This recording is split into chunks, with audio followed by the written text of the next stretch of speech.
హెబ్రీలకు రాసిన పత్రిక 3వ అధ్యాయం.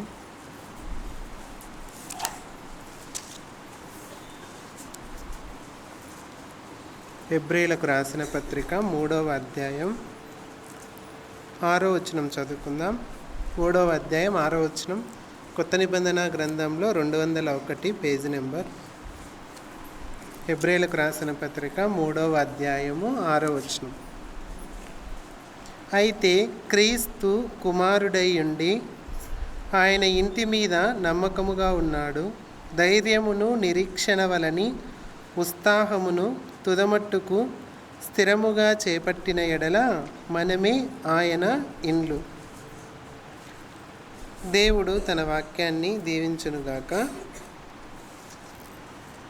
ఇక్కడ మనము ఆలోచన చేసినట్లయితే ఆ వచనాన్ని మళ్ళీ ఒకసారి చదువుకుందాం.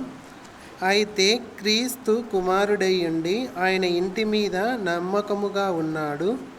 ధైర్యమును నిరీక్షణ వలని ఉత్సాహమును తుదమట్టుకు స్థిరముగా చేపట్టిన ఎడల మనమే ఆయన ఇండ్లు.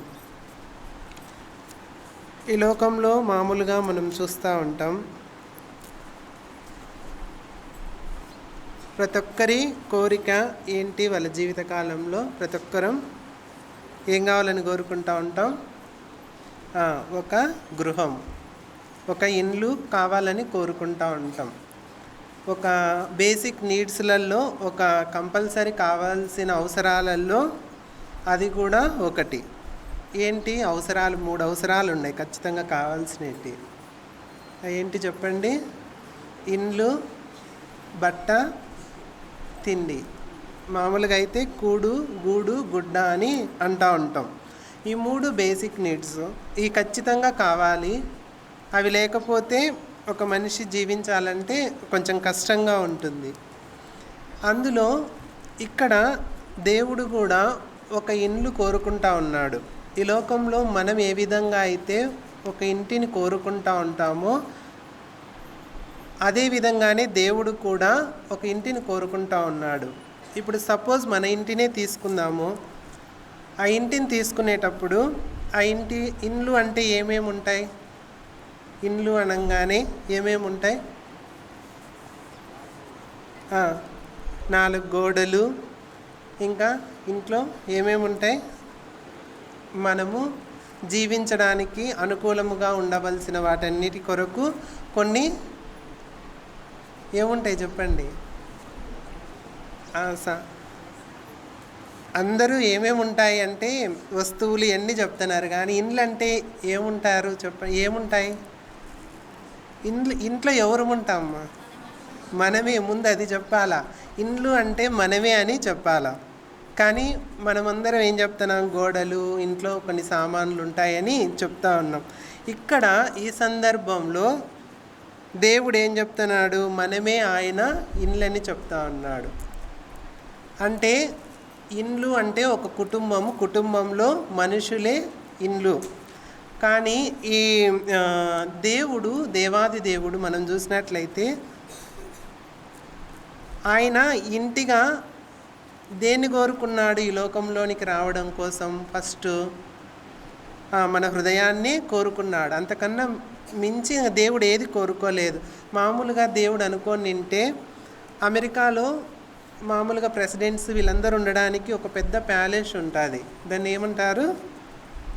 అమెరికాలో వాషింగ్టన్ ప్యాలెస్. సపోజ్ ఇప్పుడు మన దేశంలో కూడా ఉన్నాయి కొన్ని ప్యాలెస్లు, రాజులు నివసించారు దానిలలో. మైసూర్ ప్యాలెస్లు కానీ ఇట్లా చాలా చాలా ఉన్నాయన్నమాట. దేవుడు వాటన్నిటిలో ఉండడానికి ఇష్టపడలేదు. కానీ దేవుడు మనమే ఆయన ఇండ్లులాగా ఉండాలని దేవుడు ఇష్టపడతా ఉన్నాడు.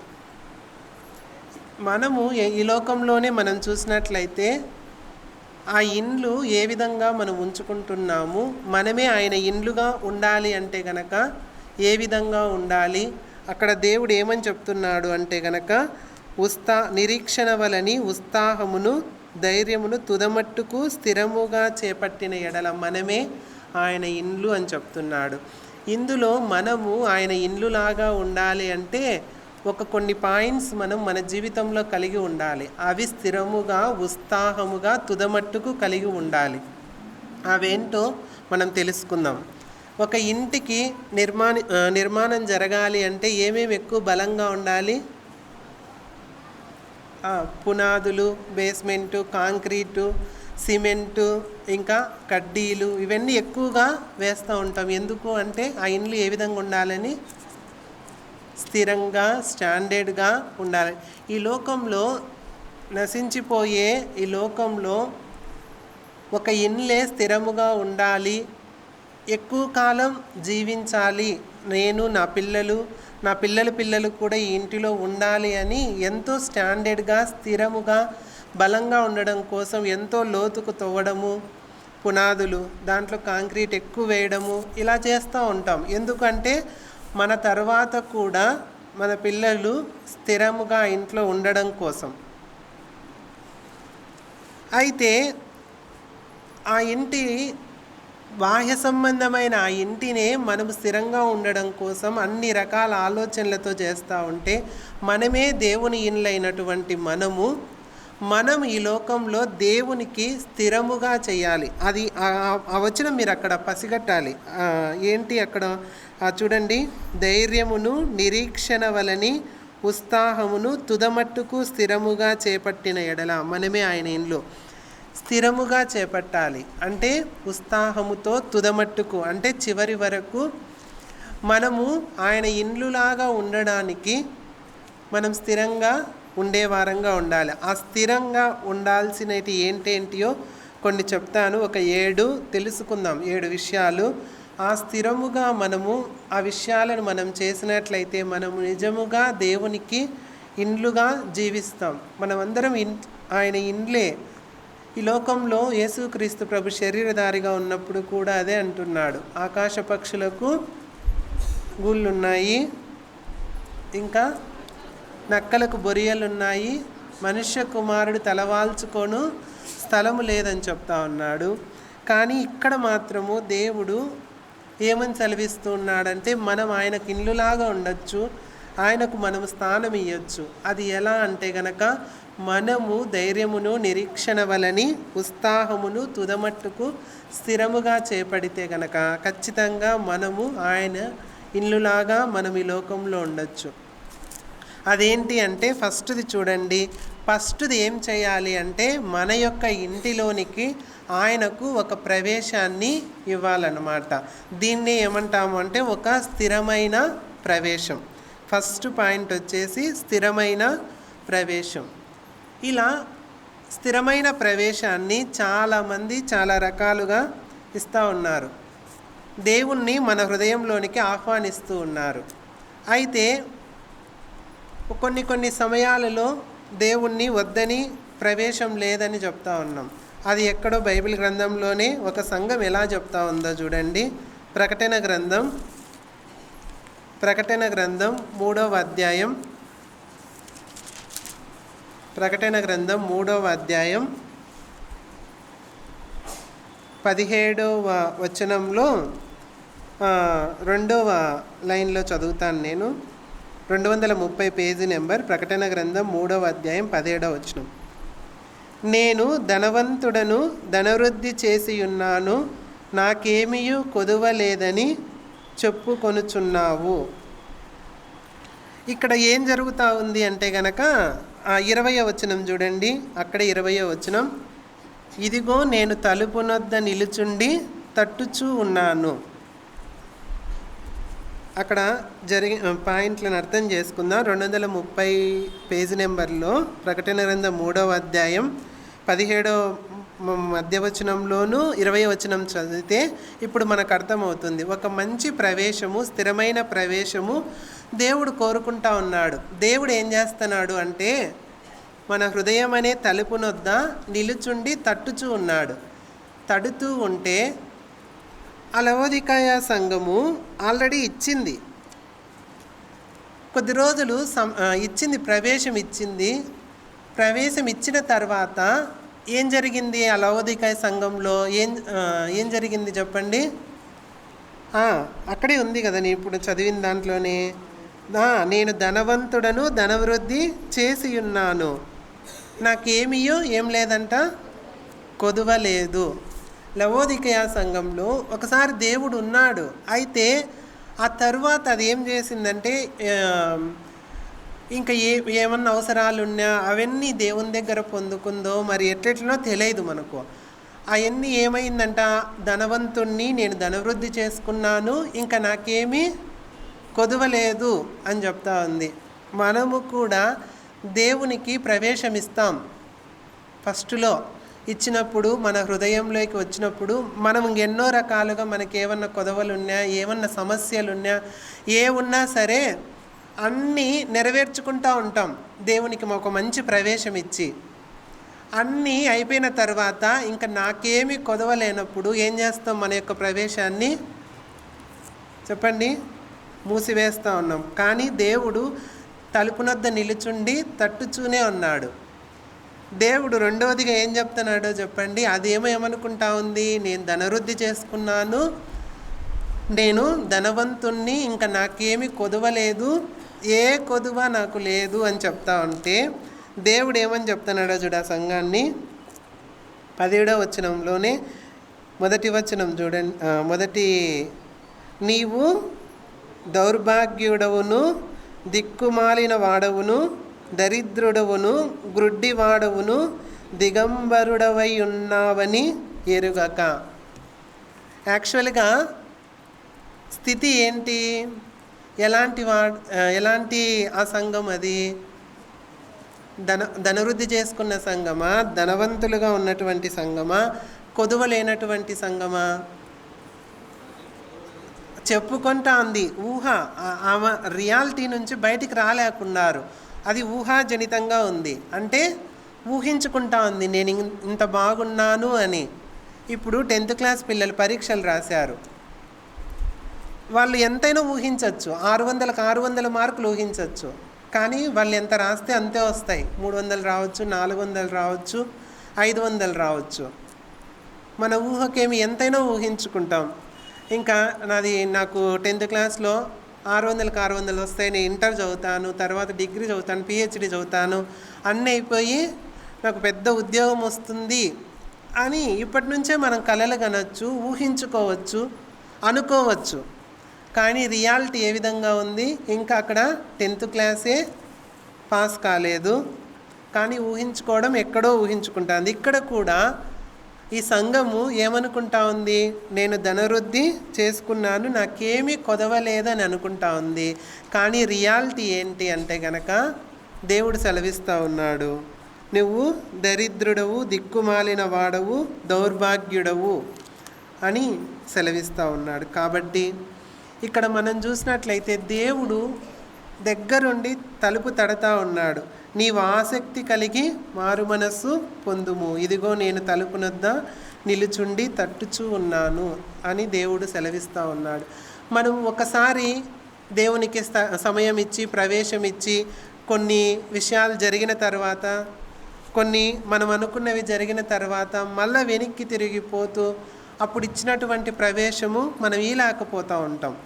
ఇప్పుడు చూడండి, మన ఇండ్లే మనం చూసినాం అనుకోండి, అన్నిటికీ మనం ప్రవేశం ఇవ్వగలుగుతాము. మన ఇంటిలో ఎవరైనా బయట వాళ్ళు వచ్చినారనుకోండి, అన్నిటికీ మనం ప్రవేశం ఇస్తాము మన ఇంటిలో. ఎందుకు కొన్ని మనం చూసినట్లయితే ఫస్ట్ హాల్లోకి ప్రవేశం ఇస్తాం. హాల్ ఎంత బాగుంటుంది, హాలు ఎలా ఉంటుంది చెప్పండి, నీట్గా ఉంటుందా చాలా చండాలంగా ఉంటుందా? చాలా నీట్గా ఉంటుంది. ఎందుకు, ఎవరైనా వస్తే గెస్ట్లందరూ వచ్చినప్పుడు హాల్లో కూర్చోబెట్టి మాట్లాడేటప్పుడు కొంచెం ప్రజెన్స్ అంతా నీట్గా ఉండాలి అని ఆలోచన చేస్తాం. ఇంకా కొంచెం ముందుకు వెళ్ళండి, హాల్ను దాటి ఏమొస్తుంది, ఒక సైడ్ రూమ్లో బెడ్రూమ్లో ఉన్నాయనుకోండి, ఎలా ఉంటాయి, ఎక్కడ బట్టలు అక్కడే, ఎక్కడ వస్తువులు అక్కడే ఉంటాయి. ఇంకా దాన్ని దాటి ఇంకా కొంచెం ముందుకు వెళ్ళండి, ఇంకేమొస్తుంది, మహిళల సామ్రాజ్యం ఏంది, వంటిండ్లు వస్తుంది. ఇంకెట్టుంటుంది వంటిండ్లు మనందరికీ తెలుసు. ఇంకా బాత్రూమ్స్ లెటిన్ సంగతి అయితే చెప్పనక్కర్లేదు. ఇలా కొన్ని వారికే మనం ప్రవేశం ఇవ్వగలుగుతాం, కానీ కొన్ని దానిలకు మనం ప్రవేశం ఇవ్వలేం.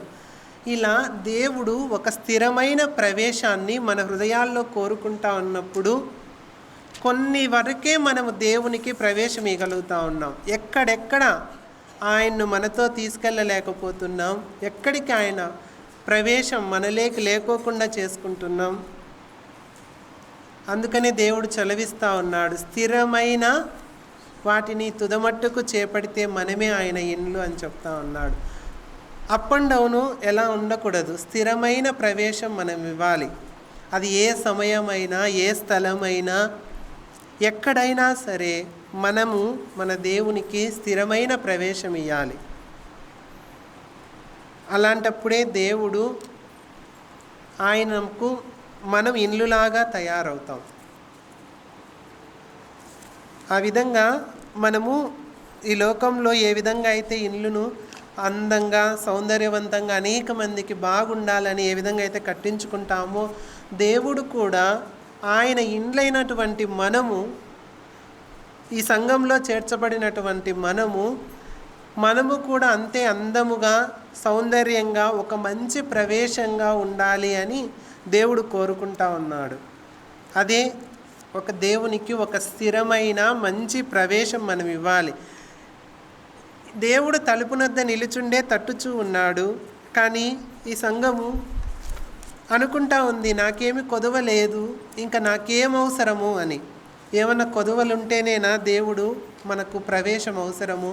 ఏం కొదువ లేకోకుంటే దేవుడు మనకు అవసరం లేదా? చెప్పండి. ఏమన్నా అవసరం ఉంటేనే మందిరానికి రావాలనా? ఏం అవసరం లేకోకుంటే మందిరానికి రాకూడదా? ఏమన్నా అవసరం ఉంటేనే దేవునికి ప్రార్థన చేయాలనా, లేదంటే ప్రార్థన చేయకూడదా? చాలామంది నిజంగానే ఏదన్నా అవసరం ఉంటేనో అక్కరత ఉంటేనే ప్రార్థన చేస్తాం. యాడికన్నా ప్రయాణం అయిపోయేటప్పుడు, యాడికన్నా ఏదైనా జరగాలని అనుకున్నప్పుడు అలా ప్రార్థన చేస్తూ ఉంటాం. ఏమీ లేనప్పుడు ఏం చేయాలా ప్రార్థన అని అంటూ ఉంటారు. అలా కాదు. కానీ ఒక మంచి ప్రవేశము దేవునికి ఇచ్చినట్లయితే, దేవుడు మనతో ఉండి మనమే ఆయన ఇల్లులాగా ఉంటే గనక దేవుడు ఎంత సంతోషపడతాడు కదా. రెండవది స్థిరమైన విధేయత. స్థిరమైన విధేయత.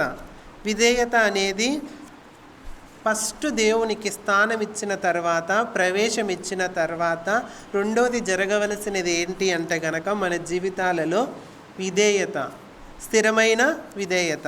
విధేయతలో మనం చూసినట్లయితే చాలామంది స్థిరముగా ఉండకోకుండా తొలగిపోతూ ఉంటాం. ఒకసారి బాగుంటాం, ఒక నెలంతా బాగుంటాం, విధేయతగా ఉంటాం, రెండో నెల చూస్తే మళ్ళీ మామూలే. చూడండి, ఒక వ్యక్తి ఎలాంటి స్థితిలో ఉన్నాడో ద్వితీయోపదేశకాండం 32వ అధ్యాయం, ద్వితీయోపదేశకాండం 32వ అధ్యాయం. ఎన్ని స్థిరముగా ఉన్నప్పుడు నిజంగా మనమే ఆయన ఇల్లులాగా ఉంటాం. అంతకన్నా ధన్యత ఏమీ లేదు. ద్వితీయోపదేశకాండం 32వ అధ్యాయం 15వ వచనం చూసుకుందాం. 15వ వచనం, 32వ అధ్యాయం 15వ వచనం, 173 పాత నిబంధన గ్రంథంలో పేజీ నెంబర్ 15వ వచనం. యెషూరును క్రొవ్విన వాడై కాలు జాడించెను, నీవు క్రొవ్వు బలిసి మందుడవైతివి. వాడు తన్ను పుట్టించిన దేవుణ్ణి విడిచెను, తన రక్షణ శైలమును తృణీకరించెను. వారు అన్య దేవతల చేత ఆయనకు రోషము పుట్టించిరి, హేయకృత్యముల చేత ఆయనను కోపింపజేసిరి. వారు దేవత్వము లేని దయ్యములకు, తామెరుగని దేవతలకు, క్రొత్తగా పుట్టిన దేవతలకు, తమ పితరులు భయపడని దేవతలకు బలి అర్పించిరి. నిన్ను పుట్టించిన ఆశ్రయదుర్గమును విసర్జించితివి, నిన్ను కనిన దేవుణ్ణి మరచితివి, యెహోవా దానిని చూచెను. యెషూరును అంటే ఎవరు? ఇజ్రాయేలు. ఏం చేస్తున్నారంటే ఇక్కడ ఇజ్రాయేల్ ప్రజలు దేవుణ్ణి మరిచిపోయారు.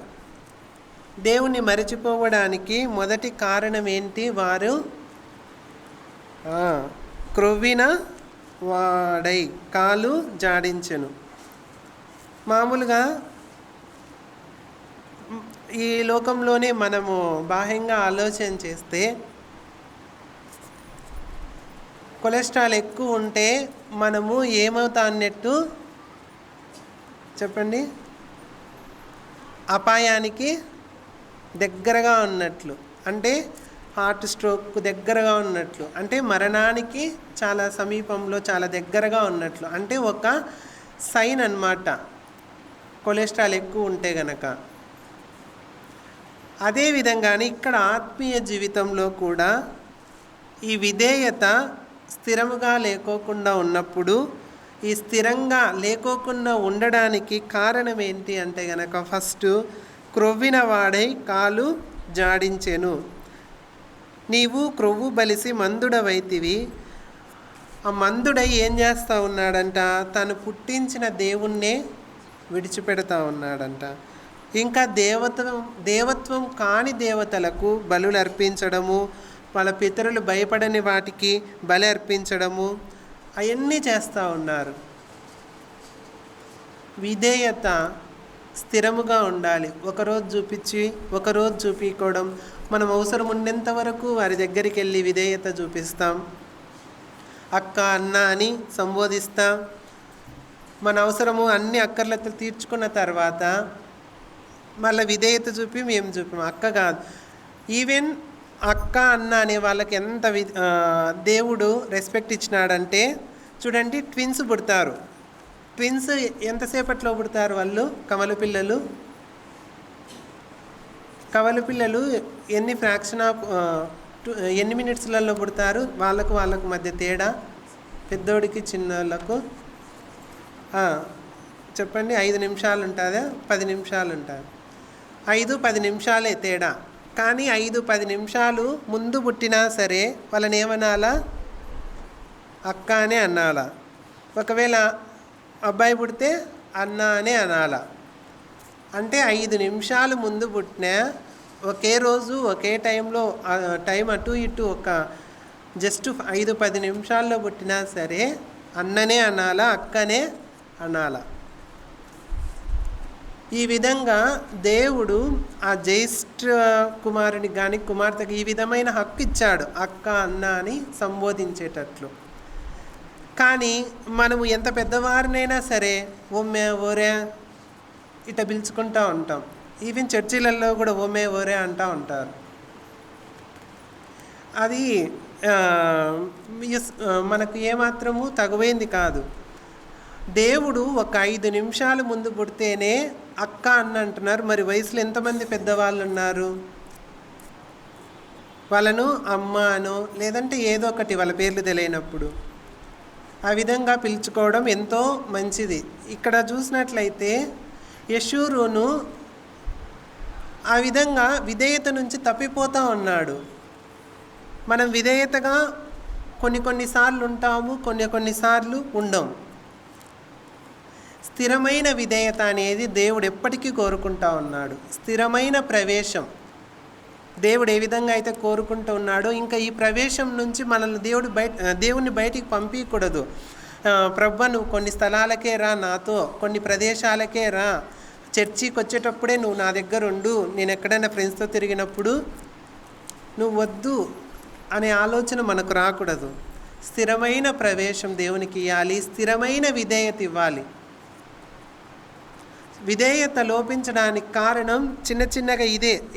ఏం జరిగిందంట, క్రొవ్విన వాడైనప్పుడు ఏం జాడిస్తూ ఉన్నాడు చూడండి, కాలు జాడిస్తూ ఉన్నాడు. ఆ విధంగా పతనానికి కారణం అయిపోతూ ఉన్నాడు. ఫస్ట్ క్రొవ్విన వాడవుతున్నాడు, కాళ్ళు జాడిస్తున్నాడు, తర్వాత ఏం చేస్తున్నాడు, దేవతలకు బలులు అర్పిస్తూ ఉన్నాడు, ఇంకా వాళ్ళ పితరులు భయపడిన వాటికి బలి అర్పిస్తున్నాడు, దేవుని ఆశ్రయదుర్గమైన దేవుణ్ణి మరచిపోతూ ఉన్నాడు, అసలు చివరికి దేవుణ్ణే మరచిపోతూ ఉన్నాడు. విధేయతలో మనము కనుక స్థిరముగా లేకపోతే చివరికి దేవుణ్ణి మరచిపోతాం, ఆశ్రయదుర్గమైన దేవుణ్ణే మరచిపోతాం. కాబట్టి ఏమేమి స్థిరంగా మనం కలిగి ఉండాలి? మనం ఆయన ఇల్లులాగా ఉండాలంటే మన గురి ఏంటి? ఇప్పుడు మనం చదివిన వాక్యంలో మన గురి ఏంటి? మనము ఆయన ఇల్లులాగా ఉండాలి అంటే ఏం చేయాలని దేవుడు చెప్తా ఉన్నాడు? నిరీక్షణ వలని ఉత్సాహమును బట్టి స్థిరముగా తుదమట్టుకు చేపట్టిన ఎడల మనమే ఆయన ఇండ్లుమవుతాం. మనం ఆయన ఇండ్లు కావాలంటే ఫస్ట్ది ఏం కలిగి ఉండాలి? మనము స్థిరమైన ప్రవేశం మన జీవితాల్లో దేవునికి ఇవ్వాలి. రెండవది స్థిరమైన విధేయత. మూడవది ఏంటి అంటే కనుక స్థిరమైన పరిచర్య. చూడండి, యోహాను సువార్త 13వ అధ్యాయం. యోహాను సువార్త 13వ అధ్యాయం. యోహాను సువార్త 13వ అధ్యాయం 1వ వచనం చూడండి. యోహాను సువార్త 13వ వచనం, 13వ అధ్యాయం 1వ వచనం. తాను ఈ లోకము నుండి తండ్రి యొద్దకు వెళ్ళవలసిన గడియ వచ్చెనని యేసు పస్కా పండుగకు ముందే ఎరిగిన వాడై లోకములోనున్న తన వారిని ప్రేమించి వారిని అంతము వరకు ప్రేమించెను. వారు భోజనం చేయుచుండగా ఆయన అప్పగింపవలెనని సీమోను కుమారుడు ఇస్కరియోతు యూదా హృదయములో అపవాది ఇంతకుముందు ఆలోచన పుట్టించుయుండెను గనుక తండ్రి తన చేతికి సమస్తమును అప్పగించిననియు తాను దేవుని యొద్ద నుండి బయలుదేరి వచ్చిననియు దేవుని యొద్దకు వెళ్ళవలసి ఉన్నదని యేసు ఎరిగి భోజన పంక్తిలో నుండి లేచి తన పై వస్త్రం అవతల పెట్టివేసి ఒక తువాలు తీసుకొని నడుమునకు కట్టుకొనెను. అంతటా పల్లెములో నీళ్లు పోసి శిష్యుల పాదములు కడుగుటకును తాను కట్టుకొని ఉన్న తువాలతో తుడుచుటకును మొదలు పెట్టెను. చూడండి, ఇక్కడ మనం చూసినట్లయితే 13వ అధ్యాయము 5వ వచనంలో అంతటా పల్లెములో నీళ్లు పోసి శిష్యుల పాదములు కడుగుటకును తాను కట్టుకొని ఉన్న తువాలతో తుడుచుటకును మొదలుపెట్టెను. యోహాను సువార్త 13వ అధ్యాయం మనం చూసినట్లయితే యేసుక్రీస్తు ప్రభు పరిచర్య స్టార్టింగ్లోన, పరిచర్య ఎండింగ్లోన ఈ అధ్యాయం? పరిచర్య స్టార్టింగ్ అక్కడే ఉంది కదా. 13వ అధ్యాయం 1వ వచనం, తాను ఈ లోకము నుండి తండ్రి యొద్దకు వెళ్ళవలసిన గడియ వచ్చెనని. తండ్రి యొద్దకు వెళ్ళవలసిన గడియ వచ్చింది అంటే కనుక పరిచర్య స్టార్టింగా, పరిచర్య ఎండింగా? Ending stage. ఇంకా దేవుడు పట్టబడతాడు. యోహాను సువార్త 13వ అధ్యాయం అనగానే మనకేం గుర్తుకు రావాలి? ఇంకా దేవుడు 33.5 సంవత్సరం ఆ పరిచర్య ఆపేసి ఇంకా దేవుడు సిలువకు అప్పగింపబడతాడు అనే ఆలోచన మనకు రావాలి. ఆ సమయంలో కూడా దేవుడు ఏం చేస్తూ ఉన్నాడు? శిష్యుల పాదములు కడుగుతూ ఉన్నాడు. ఇదేంటి అంటే స్థిరమైన, చెప్పండి, పాదాలు కడగడము, నడుముకు కట్టుకోవడం ఏంటి? పరిచర్య, స్థిరమైన పరిచర్య.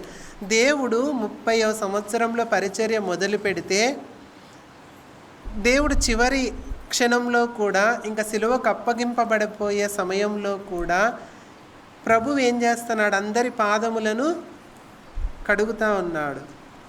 నిజంగా చెప్పండి, మనము పరిచర్య చేయాలి అంటే కనుక బాప్తీసం తీసుకున్న కొత్తలో కానీ లేకుంటే రక్షింపబడిన కొత్తలో కానీ పరిచర్య చేయాలి అంటే ఎలా ఉంటాం?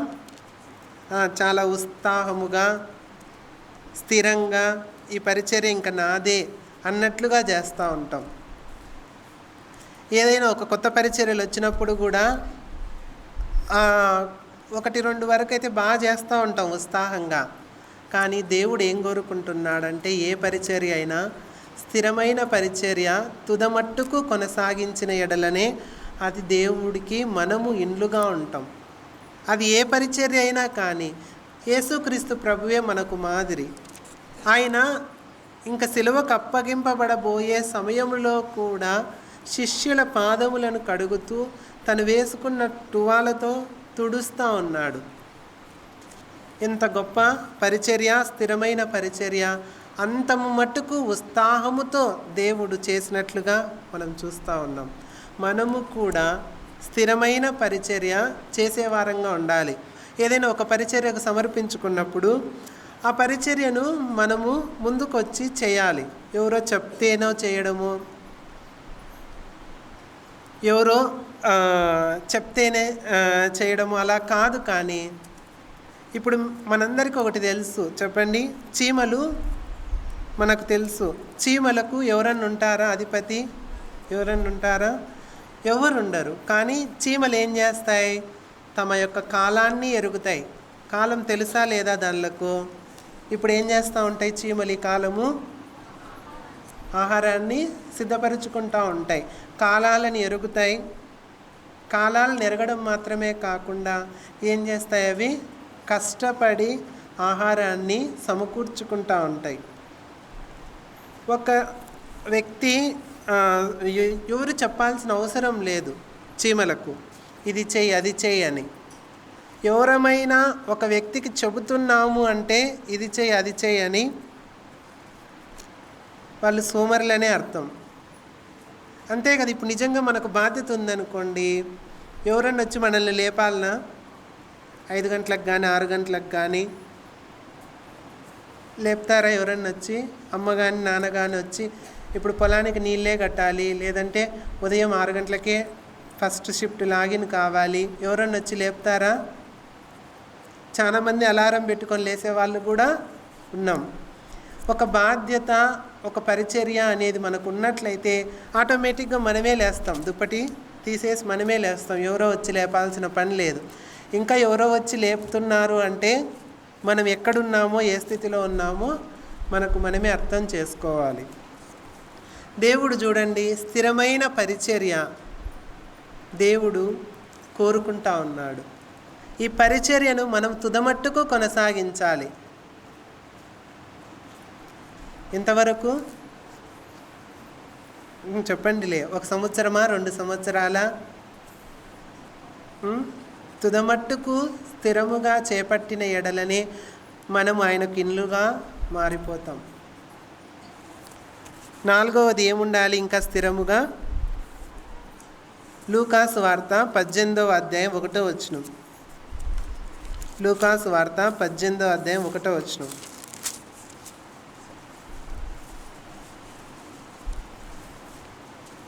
లూకాసు వార్త 18వ అధ్యాయం 1వ వచనం.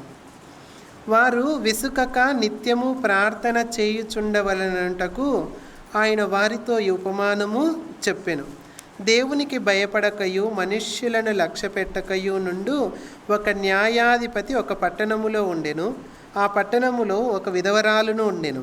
ఆమె అతని యొద్దకు తరచుగా వచ్చి నా ప్రతివాదికిని నాకును న్యాయము తీర్చుమని అడుగుచూ వచ్చెను. కానీ అతడు కొంతకాలం ఒప్పకపోయెను. తర్వాత అతడు నేను దేవునికి భయపడకయు మనుషులను లక్ష్య పెట్టకయు ఉండినను, ఈ విధవరాలు నన్ను తొందర పెట్టుచూ ఉన్నది కనుక ఆమె మాటి మాటికి వచ్చి గోజాడకుండునట్లు ఆమెకు న్యాయము తీర్తునని తనలో తాననుకొనెను.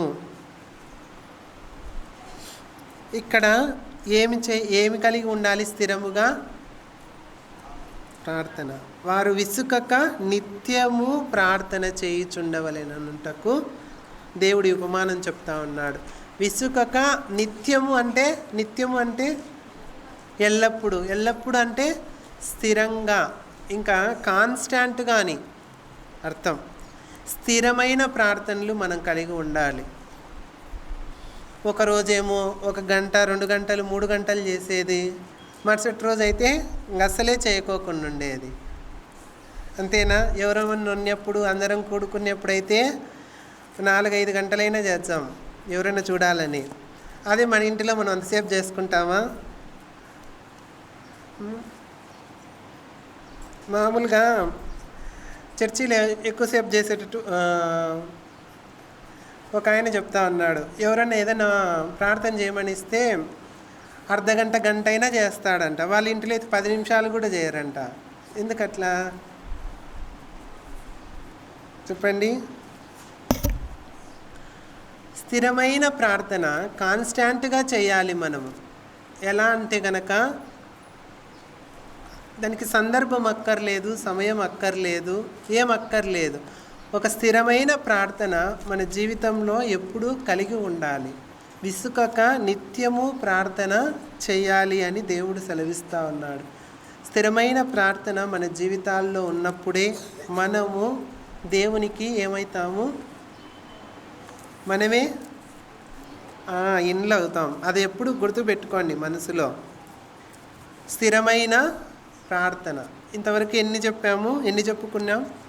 4. ఫస్ట్ది ఏంటి? స్థిరమైన ప్రవేశం. ఫస్ట్ దేవుడు మనలోకి ప్రవేశిస్తేనే ఒక్కొక్కటి జరిగే వరుస క్రమంలో చెప్తా ఉన్నాను. దేవుడు ఫస్ట్ మన హృదయంలోకి రావాలి.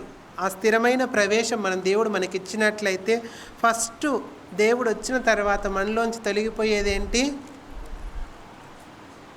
అవిధేయత. అదే కదా, స్థిరమైన విధేయత కలిగి ఉండాలి. స్థిరమైన విధేయత మనలో ఉంది అంటే అవిధేయత మనలో నుంచి వెళ్ళిపోతుంది. అవిధేయత వెళ్ళిపోయినప్పుడు, స్థిరమైన విధేయత మనం కలిగి ఉన్నప్పుడు మూడవదిగా ఏం చేస్తాం? స్థిరమైన పరిచర్య చేస్తాం. స్థిరమైన పరిచర్య చేయాలి అంటే ఏమవసరమై ఉంది మనకు? స్థిరమైన ప్రార్థన అవసరమై ఉన్నది. ఇంకా ఇవన్నీ చేస్తాం, ప్రార్థన చేస్తాం, పరిచర్య చేస్తాం, అన్నీ చేస్తాం. అన్నిటికన్నా ముఖ్యమైనటి ఇంకా దేవుడు 3 చెప్పినాడు. ఏంటి చెప్పండి? స్థిరమైన, ఈ లోకంలో నిలిచేవి కూడా అవే, స్థిరంగా ఉండేటివి అవే.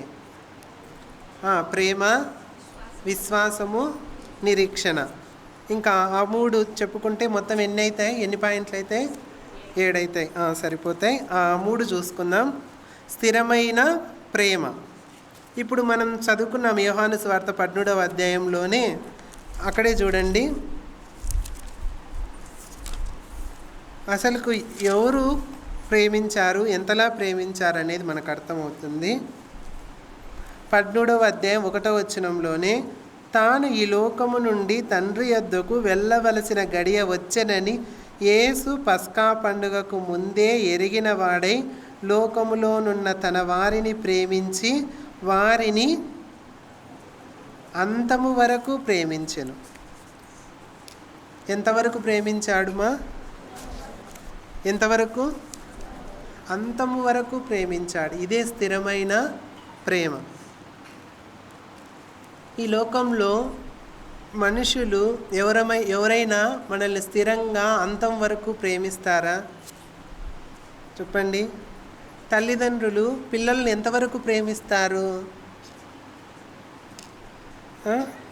కొద్ది కాలం వరకే ప్రేమించగలుగుతారు.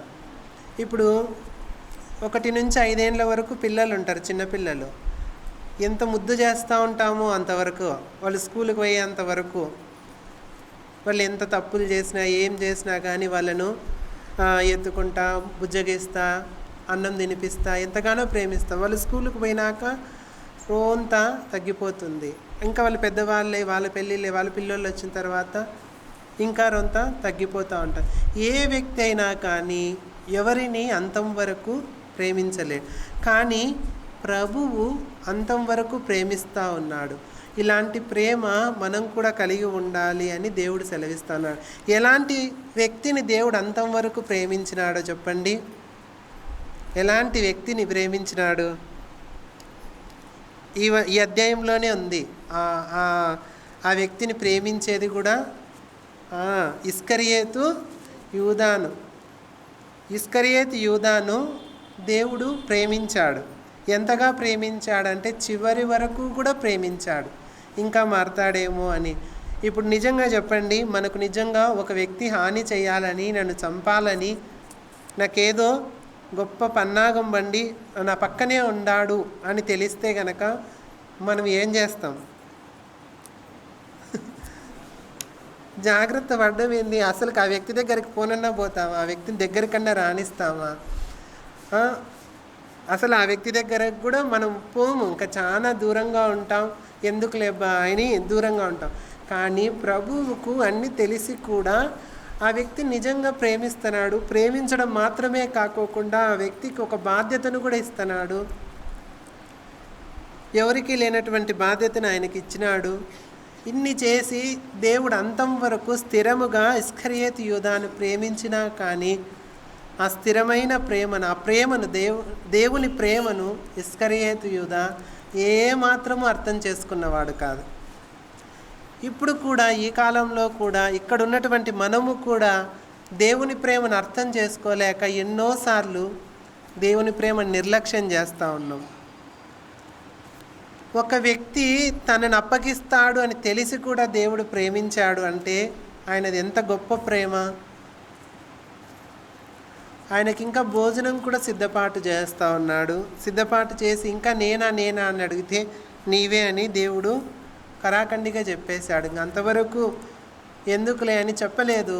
ఇంకా నేనా అని అడిగినప్పుడు ఇంకా నువ్వే అని సెలవిస్తూ ఉన్నాడు. అంతం వరకు ప్రేమించాలి. అదే స్థిరమైన ప్రేమ. ఒక కాలం ఉండి ఒక కాలంలో లేకోకుండా ఉండడం కాదు. మందిరంలో కూడా అంతే. ఒక వ్యక్తి ఎదుట ఒక నెల 2 నెలలు 3 నెలలు బాగా మంచిగా ప్రేమగా ఉంటాం. మళ్ళీ ఏమైంది ఉంటుందో వాళ్ళకు అస్సలు సరిపోకోకుండా ఉంటుంది. ఇంకొకరిని పట్టుకొని పోతూ ఉంటారు. ఇలాంటి ప్రేమ కాదు, కానీ స్థిరమైన ప్రేమ మనం కలిగి ఉన్నట్లయితే దేవునిలాగా, అప్పుడే దేవునికి మనం ఇల్లులాగా ఉంటాం. ఇంకోటి ఏంది? ప్రేమ తర్వాత విశ్వాసం. మార్కు సువార్త 4వ అధ్యాయం, మార్కు సువార్త 4వ అధ్యాయం 40వ వచనం చూడండి. 4వ అధ్యాయం 40వ వచనం. అప్పుడు ఆయన, మీరెందుకు భయపడుచు ఉన్నారు? మీరింకనూ నమ్మిక లేకయున్నారా అని వారితో చెప్పాను. వారు మిక్కిలి భయపడి, ఈయన ఎవరో గాలియో సముద్రము ఈయనకు లోబడుచున్నవని ఒకనితో ఒకడు చెప్పుకొనిరి. ఇక్కడ మనం చూసినట్లయితే స్థిరమైన విశ్వాసం కలిగి ఉండాలి. వీళ్ళు ఆ యొక్క సమయంలో దేనివల్ల వారి యొక్క విశ్వాసాన్ని కోల్పోతూ ఉన్నారు? ఏ దానివల్ల? అక్కడ ఉన్నటువంటి గాలి తుఫాను వల్ల వారి యొక్క పరిస్థితి నుంచి వాళ్ళు వెనుగుదిరిగిపోతున్నారు. కానీ విశ్వాసం అనేది ఎలా ఉండాలి అంటే కనుక దేవునిపై సంపూర్ణ విశ్వాసం కలిగి ఉండాలి. పరిస్థితులు ఏవైనా సరే, పరిస్థితులు మారిన అటు ఇటు అయినా సరే విశ్వాసం అనేది మారకోకుండా ఉండాలి. ఆ విశ్వాసం అనేది మనం చేసే పనుల ద్వారా ఖచ్చితంగా చూపెట్టేదిగా ఉండాలి. ఇలాంటి పరీక్షలు, సమస్యలు, శోధనలు వచ్చినప్పుడు నిలబడేదిగా ఉండాలి. అలాంటప్పుడే స్థిరమైన విశ్వాసం మనం కలిగి ఉంటాం. ఈ స్థిరమైన విశ్వాసము మనలో లోపించడానికి కారణము ఏంటి? అక్కడే ఉంది కదా, వారు మిక్కిలి భయపడి.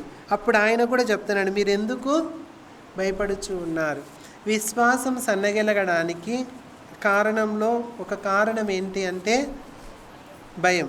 మీరు ఎందుకు భయపడుచు ఉన్నారు? మీరు ఇంకనూ నమ్మిక లేక ఉన్నారా? మనం భయపడకోకుండా స్థిరమైన విశ్వాసం కలిగి ఉండాలి అంటే ఇవన్నీ కలిగి ఉండాలి. మనం స్థిరమైన ప్రార్థన, స్థిరమైన ప్రవేశం, స్థిరమైన విధేయత, స్థిరమైన పరిచర్య, ఇవన్నీ చేస్తూ ఉన్నప్పుడు, స్థిరమైన ప్రేమ మనం ఇవన్నీ కలిగి ఉన్నప్పుడు స్థిరమైన నమ్మకం మనలో కలుగుతుంది. ఎలాంటి భయాలకు మనం భయపడం. ఎందుకు భయపడము అంటే మనము ఆయన ఇల్లులాగా మనం ఇక్కడ ఉన్నప్పుడు మనమందరం ఏం చేస్తాం? ఇంటిలో కుటుంబ సభ్యులందరము, మన ఇంట్లో కుటుంబ సభ్యులు ఏ విధంగా అవుతారో మనం ఆయన ఇండ్లు అయినప్పుడు, నువ్వు ఒక ఇండ్లు, నేను ఒక ఇండ్లు, అందరం ఒక ఇండ్లుము. ఆ ఇండ్లన్నీ కలిసి ఎక్కడున్నాం? మనము మందిరంలో ఉన్నాం. ఆ మందిరంలో ఉన్నప్పుడు విశ్వాసం అనేది పెరుగుతుందా తగ్గుతుందా చెప్పండి?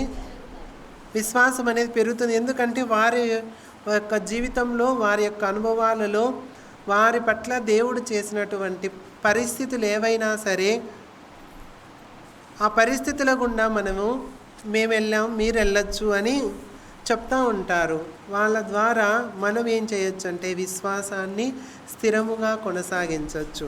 ఇలాంటి స్థిరమైన విశ్వాసంతో మనం ముందుకెళ్తే దేవునికే మనం ఒక ఇండ్లులాగా ఉంటాం. మనమే ఆయన ఇండ్లులాగా మారిపోతాం.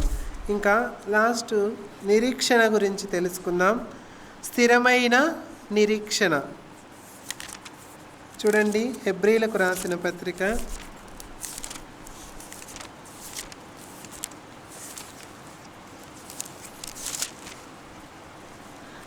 11వ అధ్యాయం 1వ వచనం చదువుకుందాం. విశ్వాసమనునది నిరీక్షింపబడు వాటి యొక్క నిజ స్వరూపమును అదృశ్యమైనవి ఉన్నటకును రుజువునై ఉన్నది. మనము విశ్వాసం, నిరీక్షణ ఎప్పుడు మనం చూసినా కానీ రెండు జంట పక్షుల్లాగా జతగా ఉంటాయి అన్నమాట. విశ్వాసం, నిరీక్షణ. విశ్వాసం ఉన్న చోటే నిరీక్షణ ఉంటుంది. విశ్వాసం అనేది నిరీక్షింపబడిన వాటి యొక్క నిజస్వరూపమై ఉన్నది. నిరీక్షణ అంటే ఏంటి అంటే గనక జరిగేబోయే దానికోసం మనం ఎదురు చూసేదాన్నే నిరీక్షణ అంటాం. ఈ నిరీక్షణ ఏంటి? మనందరికీ, విశ్వాసలమైన మనందరికీ నిరీక్షణ ఏంటి చెప్పండి. నిరీక్షణ ప్రభు వస్తాడు మధ్యాకాశంలోకి, మనమందరం పిలువబడతాము అనేది నిరీక్షణ. దేవుడు రెండవ రాకడలో ఖచ్చితంగా వస్తాడు. ఏ రీతిగా ఆయన ఈ లోకం నుంచి వెళ్ళాడో అదే రీతిగా వస్తానని సెలవిచ్చాడు. కాబట్టి మళ్ళీ రాబోతున్నాడు అనే ఒక నిరీక్షణ మనందరికీ ఇచ్చాడు. ఇలాంటి నిరీక్షణ ఎవ్వరికీ లేదు. మనం ఆలోచన చేసినట్లయితే ఈ లోకంలో ఎన్ని కోట్ల మంది జనాభా ఉంటే ఎవరికీ లేనటువంటి నిరీక్షణ దేవుడు ఎవరైతే ప్రభువైన యేసు క్రీస్తునందు విశ్వాసం ఉంచి రక్షణ పొందారో వారికి మాత్రమే ఈ నిరీక్షణ ఇచ్చాడు. ఈ నిరీక్షణ మనం ఏ విధంగా కలిగి ఉన్నాం? స్థిరంగానా, అస్థిరంగానా? స్థిరమైన నిరీక్షణ కలిగి ఉండాలి. దేవుడు వస్తాడు. ఒకసారి ఏమనుకుంటాం, ఇంకా రాలేదు అబ్బాయి, ఎప్పుడు వస్తాడు అని అనుకుంటూ ఉంటారు. ఇంకెప్పుడు వస్తాడు అని చాలామంది అనుకుంటూ ఉంటాం. నిరీక్షణ అనేది స్థిరముగా మనము చేపడితేనే మనము దేవునికి ఇల్లులాగా మారిపోతాం. మనము దేవునికి ఇల్లులాగా మారినప్పుడు మన జీవితాలు ఎలా ఉంటాయి అంటే గనక చూడండి, ఒకటి చూపించి ఇంకా ముగించుకుందాం. లూకాసు వార్త ఒక వచనం చూసుకొని ముగించుకుందాం.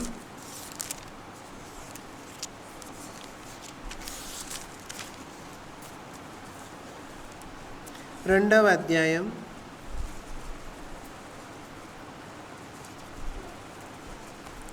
20వ వచనం. లూకాసు వార్త 2వ అధ్యాయం 20వ వచనం. అంతటా ఆ గొర్రెల కాపరులు తమతో చెప్పబడినట్టుగా తాము విన్న వాటిని కన్న వాటిని గురించి దేవుణ్ణి మహిమపరచుచు స్తోత్రము చేయుచు తిరిగి వెళ్ళిరి. అంత మాత్రమే కాకుండా 15వ వచనం నుంచి కూడా చదువుకుంటే మనకు స్పష్టంగా ఉంటుంది. ఆ దూతలు తమ యొద్ద నుండి పరలోకమునకు వెళ్ళిన తర్వాత ఆ గొర్రెల కాపరులు జరిగిన ఈ కార్యమును ప్రభు మనకు తెలియజేయించి ఉన్నాడు. మనము బెత్లెహేము వరకు వెళ్ళి చూతము రండెను ఒకనితోనొకడు చెప్పుకొని త్వరగా వెళ్ళి మరియను యోసేపును తొట్టిలో పండుకొని ఉన్న శిశువును చూచిరి.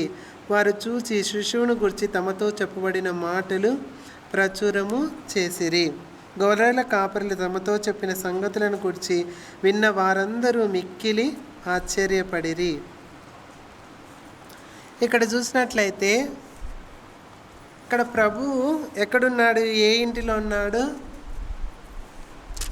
ఎక్కడున్నాడు? ఎక్కడ పడుకోబెట్టి ఉన్నాడు? పశువుల పాకలో. పశువుల పాక ఎలాంటిది మనం ఆలోచన చేసినట్లయితే పశువుల పాక ఎలాంటిది? మామూలుగా చూస్తారు కదా పల్లెలలో ఎనుముల షెడ్డు కానీ మనం చూసినట్లయితే ఎలా ఉంటుంది అక్కడ? అంత గందరగోళంగా, ఎట్లంటే అట్లా గంజు, పేడ, రొచ్చు, ఇదంతా అంటే స్మెల్ కానీ అవన్నీ మనం భరించలేం. అలాంటి స్థలంలో దేవుడు జన్మించడానికి పూనుకున్నాడు. మనం చూసినట్లయితే ఆ స్థలంలో దేవుడు జన్మించాలని కోరుకున్నాడు. ఎంతో బాగలేనటువంటి దుర్వాసన వచ్చేటటువంటి స్థలాన్ని దేవుడు కోరుకొని అక్కడ జన్మించాలని అనుకున్న తర్వాత దేవుడు అక్కడ జన్మించాడు. జన్మించిన తర్వాత అదే స్థలంకి ఎవరెవరు వచ్చారు చెప్పండి? గొర్రెల కాపరులు వచ్చినారు. ఇంకా ఎవరు వచ్చినారు? జ్ఞానులు వచ్చినారు. ఇంకా చెప్పండి. రాజులు వీళ్ళందరూ వచ్చినారనమాట. జ్ఞానులు, అధికారులు మొత్తం అందరూ వచ్చి ఎక్కడికి వచ్చినారు? పశువుల పాక దగ్గరకు వచ్చి దేవుణ్ణి స్తుతిస్తూ ఉన్నారు. దేవుని ఇండ్లు ఎక్కడైతే ఉంటుందో, దేవుడు ఎక్కడైతే ఉంటాడో అక్కడ ఆ స్థలము దుర్వాసన నుంచి సువాసనగా మారిపోతుంది. అక్కడ ఏమైపోతుందంటే ఆరాధన కేంద్రంగా మారిపోతుంది. మన జీవితాల్లో కూడా దేవుని ప్రవేశము జరుగుతూ ఉంది, స్థిరమైన ప్రవేశం. మొదట మన జీవితాలు ఎలా ఉన్నాయి? దుర్వాసనతో, సువాసన లేనటువంటి వాటిగా ఉన్నాయి. కానీ దేవుడు ఏం చేస్తూ ఉన్నాడు? తలుపునద్ద నిలుచుండి తట్టుచూ ఉన్నాడు, ఎవరైనా తలుపు తీస్తారేమో అని. కానీ తలుపు తీయకోకుండా, నాకేమి కొదవలేదు, నేను ధనవంతుణ్ణి, ధనవృద్ధి చేసుకుని ఉన్నాను, నాకేం కొదవలేదు, నా పిల్లలు ప్రయోజకులైనారు, నాకు ఆస్తి ఉంది, అంతస్తు ఉంది, ఇండ్లు ఉంది, పొలాలు ఉన్నాయి, అన్నీ ఉన్నాయి, నాకేం అవసరం లేదు అని నీవు అనుకుంటా ఉన్నావు. ఇలానే ఒక వ్యక్తి అనుకున్నాడు. నా ప్రాణమా, తినుము త్రాగుము సంతోషించుము, నీకు అనేక సంవత్సరాలకు సమృద్ధిగా ఆహారం పండింది, పాత కొట్లన్నీ విప్పి కొత్త కట్లు కట్టించండి అని చెప్తా ఉంటే దేవుడు ఏం చెప్తున్నాడు ఆ వ్యక్తితో? వెర్రివాడా అని చెప్తా ఉన్నాడు.